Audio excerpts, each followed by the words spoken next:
So guys, let's learn simple and continuous. সাম্য আমি পড়াই। I teach. যদি বলো আমি পড়াচ্ছি। I'm teaching.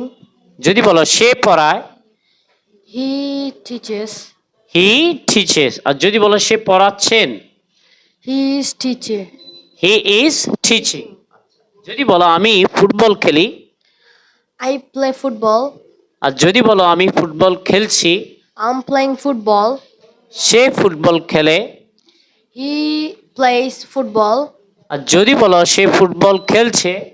He is playing football. He is playing football. Okay, good job. যদি বলো আমি পড়াশোনা করি। I study. আর যদি বলো আমি পড়াশোনা করছি। I'm study. I'm studying. আমরা পড়াশোনা করি। We study. আমরা পড়াশোনা করছি। We are studying. আর যদি বলো নীলা পড়াশোনা করে। Nila studies. আর যদি বলো নীলা পড়াশোনা করছে। Nila is studying. Nila is studying. Thank you.